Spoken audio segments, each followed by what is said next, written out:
ध्येयं सदा पारिभव ध्रुवं ईष्टितोऽहं तीर्थास्पदं शिवविरञ्चितूतं शरण्यं भृत्यार्तिहं प्रणतपालभवाब्धिपूतं वन्दे महापुरुष ते चरणारविन्दम् बंसी विभूषित कराल नवनीरभाता पीताम्बरादरुण बिंब फलादरोष्टा पूर्णेन्दु सुंदर मुखादिर्वेन्द्र नेत्रा कृष्णात् परं किमपि तत्त्वमहं न जाने करारविन्देन पदारविन्दं मुखारविन्दे विनिवेशयन्तं वटास्य पत्रास्य पुटे शयानं बालं मुकुन्दं मनसा स्मरामि यं प्रव्रजन्तं अनपेतपेतकृत्यं दैपायनो विरहकातरया जुहाव पुत्रेति तन्मयतया तर्वो अभिनदोस्तं सर्वभूतहृदयं मुनिमानतोऽस्मि श्रीराधे वृषभानुजा भक्तान् प्राणाधार श्रीवृन्दावन विहारिणी प्रणवहु बारम्बार सीतानाथ समारम्भा श्रीरामानन्द आर्य मध्यमा अस्मदाचार्य पर्यन्तां श्री वन्दे गुरु परंपरा श्री वन्दे गुरु परंपरा अस्मत् श्री गुरुभ्यो नमः अस्मत् श्री परम गुरुभ्यो नमः अस्मत् श्री जगत गुरुभ्यो नमः। बोलिए बाल कृष्ण लाल की जय।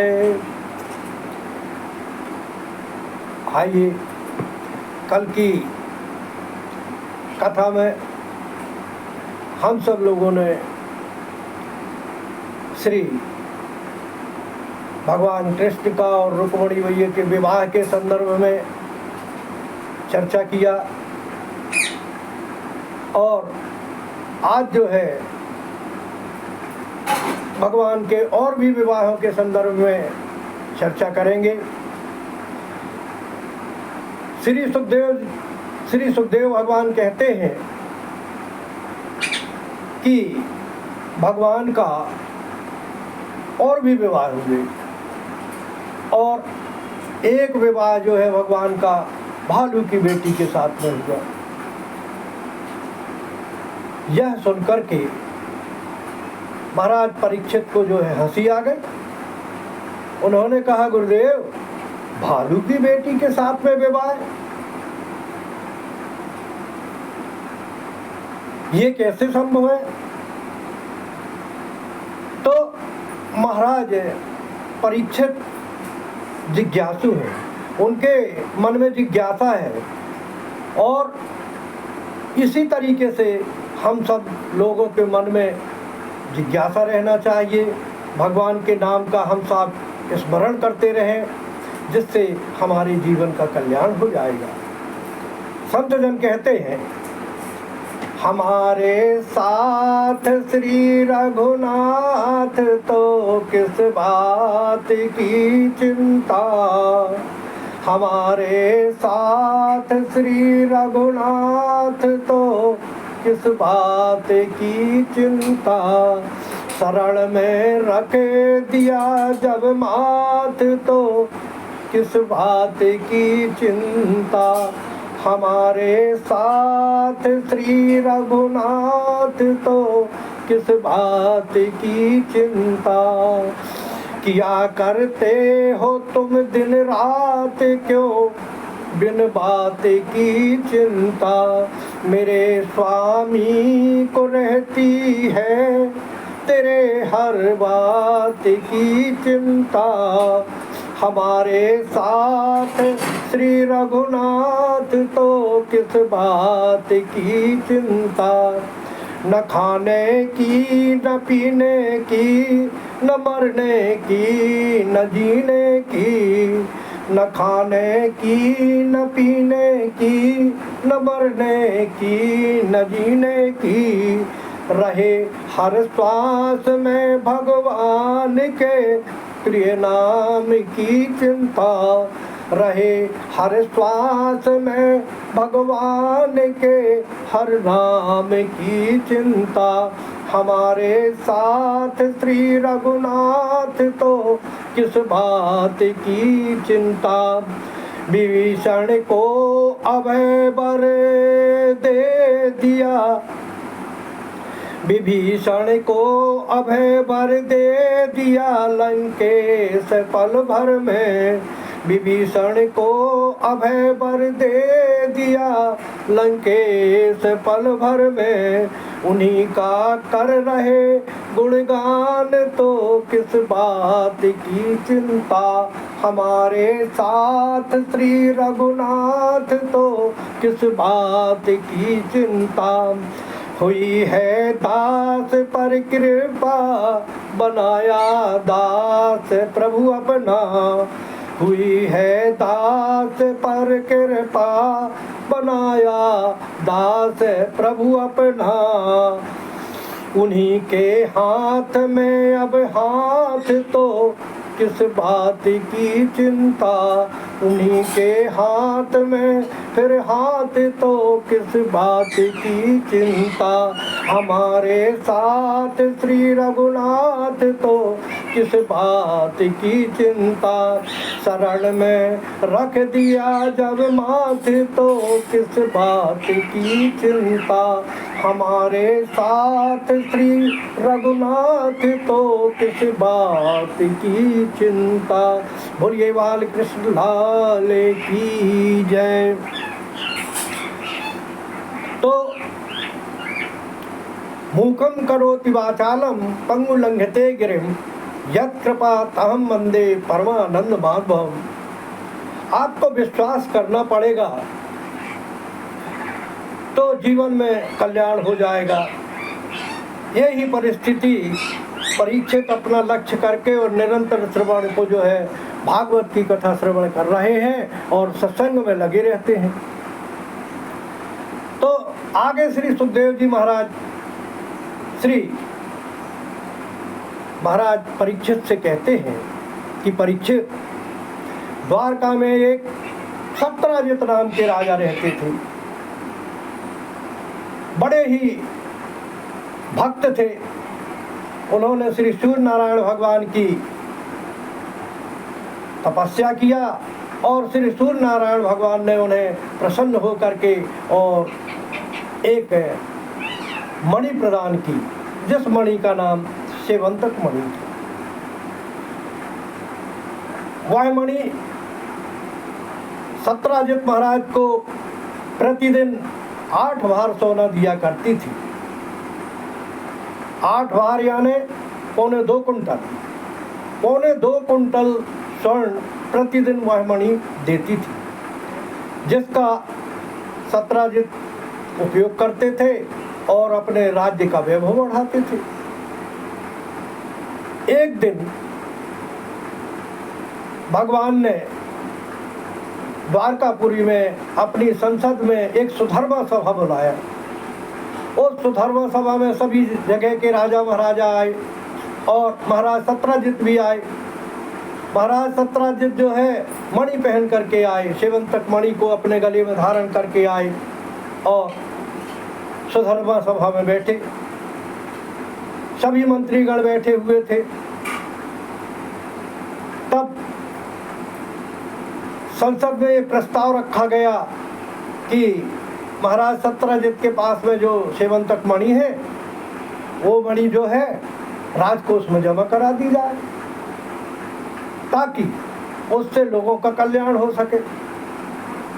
तो सेवकों ने कहा कि महाराज आप इस मणि को जो है आप राजकोष में जमा करा देंगे और इससे राज्य का संचालन होगा।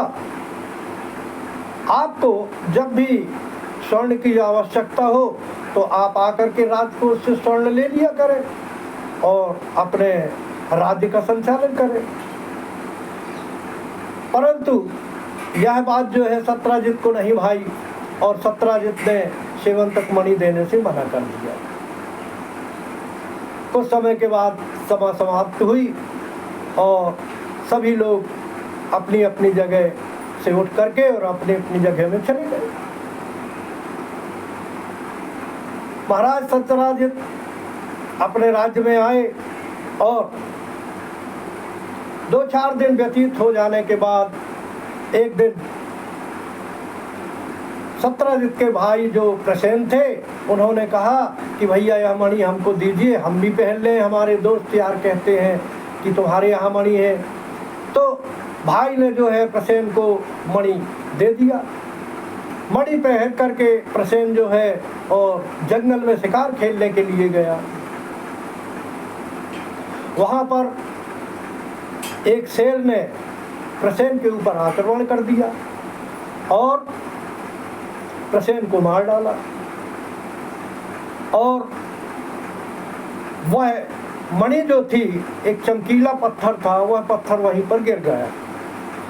वहाँ से भालू आए जावंत जी और शेर के साथ उनका युद्ध हुआ। उन्होंने शेर को मार डाला और वो मणि जो पत्थर चमक रहा था उस पत्थर को जावंत जी लेकर के और अपनी गुफा में चले गए।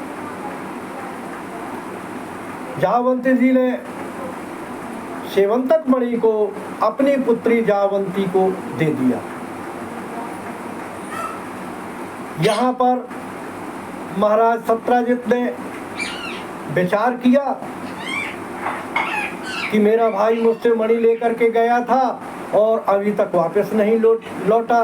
उसने एक दिन अपनी पत्नी से कहा कि देवी मणि लेकर के प्रसेन गए हुए थे, अभी तक नहीं लौटे हैं, पता नहीं ऐसा तो नहीं कि कहीं उसे श्री कृष्ण ही मरवा दिए हो और मणि छुड़ा लिया हो। लेकिन यह बात की चर्चा जो है आप किसी से नहीं करना। उन्होंने कहा ठीक है। धीरे धीरे जो है यह चर्चा जो है पूरे राज्य में और फैलने लगी। भगवान कृष्ण के ऊपर जो है और सेवंतक मणि की चोरी का कलंक लगा। एक दिन भगवान ने सोचा, कुछ सेवकों को लिया और जंगल की ओर चले और जंगल में सेवकों ने देखा कि अरे यहाँ तो एक मनुष्य का ढांचा पड़ा हुआ है। उस ढांचा को देखा, फिर आगे बढ़े तो देखा शेर के निशान थे और आगे थोड़ा बढ़े तो देखा कि एक भालू के निशान, भालू के पंजे के निशान है। भगवान ने सोचा ऐसा न हो कि कहीं भालू जो है शेर को मार दिया हो और मणि ले गया हो। और आगे बढ़े, जहाँ तक भालू के पंजे के निशान दिखाई दिए भगवान और सेवक साथ साथ चलते गए। आगे जाकर के निशान समाप्त हुए। भगवान ने कहा सेवकों से कि देखो तुम लोग मेरी 12 दिन तक प्रतीक्षा करना, अगर मैं वापस नहीं लौटूं तो तुम लोग वापस चले जाना। यह कह करके वो भगवान जो है एक शिला को हटाया और गुफा के अंदर चले गए। महाराज बाहर से तो वह छोटा सा मुंह था उस गुफा का, लेकिन भीतर बहुत बड़ा महल बना हुआ था। और जैसे ही भगवान अंदर गए, एक धात्री जो है उस मणि से खेल रही थी और वह भगवान को देख करके जोर से चिल्लाई। तो अंदर से जावंत जी निकले और जावंत जी ने कुछ विचार नहीं किया और भगवान के ऊपर जावंत जी टूट पड़े। धीरे धीरे धीरे धीरे भगवान का और जावंत जी का युद्ध होने लगा। यह युद्ध जो है 28 दिन तक चला। रीक्षराज जावंत जी की तो अस्थि पंजर ढीले हो गए, लेकिन भगवान की जो शरीर की ऊर्जा थी वो ज्यों की त्यों बनी रही। जावंत जी ने सोचा कि ये कोई साधारण व्यक्ति नहीं है। उनकी निगाह भगवान के वक्षस्थल पर पड़ी, माला पर पड़ी, वनमाला पर पड़ी। जावंत जी पहचान गए। जावंत जी ने हाथ जोड़ करके कहा, प्रभु मैं पहचान गया। बोले क्या पहचान गए? बोले प्रभु आप मेरे ही नारायण हैं। तब फिर भगवान ने सारा वृतांत बतलाया। जावंत जी ने कहा, प्रभु यहाँ पर आपका आगमन कैसे हुआ? भगवान ने कहा कि सेवंतक मणि चोरी हो गई है, मैं उसी को लेने के लिए आया हूँ, आप मुझे सेवंतक मणि दे दो। जावंत जी ने कहा कि प्रभु वो तो ठीक है, लेकिन ये सेवंतक मणि मैंने अपनी कन्या, अपनी पुत्री को, जावंती को दे दिया है, अब पुत्री से कैसे ले लें? प्रभु एक उपाय है, आप जो मेरी पुत्री के साथ विवाह कर ले, मैं आपको मणि भी दहेज में दे दूंगा। भगवान ने सोचा ठीक है, ये तो रामावतार नहीं है, ये तो कृष्ण अवतार है। तो भगवान ने कहा कि ठीक है, और जावंती को लिया और मणि को साथ में लिया और भगवान चल दिए। आगे चले तो भगवान ने जावंती से कहा कि देखो तुम्हारे 4 पैर हैं। भगवान ने जावंती को 2 पैर से चलना सिखाया, और जब 2 पैर से चलना सिखाया और फिर आगे बढ़े। चलते चलते चलते जो है द्वारकापुरी में पहुँचे तो आंगन में श्री रुक्मणी जी जो है टहल रही थी। उनको आहट सुनाई पड़ी। यहाँ भगवान ने जावंती से कहा कि देखो अपन जैसे ही द्वारका चलेंगे और तुम जो है बाएं हाथ के बाजू के कमरे में चले जाना और अंदर से दरवाजा बंद कर लेना। जब मैं कहूँगा कि दरवाजा खोलो तब तुम दरवाजा खोलना। जावंती ने कहा ठीक। और वहाँ रुक्मणी मैया ने जैसे ही पलट करके देखा तो भगवान आए हुए। रुक्मणी मैया ने भगवान को प्रणाम किया और देखा कि कोई बाएं तरफ कमरे में गया हुआ है। प्रणाम करके रुक्मणी मैया ने भगवान का स्वागत किया और पूछा, कहा स्वामी कोई और साथ में है? भगवान ने कहा हाँ। बोले कौन है? बोले तुम्हारी शोध को लेकर के आया हूँ। तो रुक्मणी ने कहा कि प्रभु कौन भाग्यशालिनी है वह, दर्शन कराइए। तो रुक्मणी मैया गई और जाकर के दरवाजा खुलवाने लगी। बोले देवी दरवाजा खोलो, लेकिन जावंती ने दरवाजा नहीं खोला। रुक्मणी ने कहा प्रभु ये तो दरवाजा नहीं खोल रही है। तो भगवान ने कहा कि देवी ये बहुत सुंदर है। तो रुक्मणी ने कहा कि प्रभु मुझसे भी सुंदर? बोले हाँ देवी तुमसे भी सुंदर है। तो रुक्मणी मैया ने कहा कि इसकी सुंदरता जो हो मेरे जैसे हो जाए। तो तब फिर भगवान जो है गए और कहा कि देवी दरवाजा खोलो। जावंती ने दरवाजा खोला, बाहर आई और रुक्मणी ने देखा कि वाह कितनी सुंदर है। तो रुक्मणी मैया ने कहा कि प्रभु ये जब अभी इतनी सुंदर है तो पहले कितनी सुंदर न रही होगी। भगवान हंस दिए, हंसने लगे। और इस तरीके से भगवान का जो दूसरा विवाह होगा जावंती के साथ होगा। अब भगवान सेवकों को लेकर के और सेवंतक मणि लेकर के महाराज 17 के यहाँ पर गए। महाराज सत्राजित को सेवंतक मणि दिया और कहा कि ये सेवंतक मणि हमें जो है जावंत की गुफा से उनकी पुत्री के माध्यम से मिली है, इसे ले तुम रख लो। और सेवंतक मणि दे करके सत्राजित को भगवान अपने राज्य को लौट। अब यहाँ सभी नर नारी लोग बाग जिनको भी पता चला, उन लोगों ने कहा कि देखो ये कैसा राजा है, इसने भगवान के ऊपर जो है चोरी लगाया है, कलंक लगाया है, कि कितना धूर्त है, इसको ऐसा नहीं करना चाहिए था। यह ताना सुन करके सत्राजित जो है उनको बड़ी ग्लानि हुई और उन्होंने सोचा कि मेरी एक कन्या है सत्यभामा, अगर इसका विवाह मैं कृष्ण के साथ कर दूं तो लोगों का ताना देना जो है बंद हो जाएगा।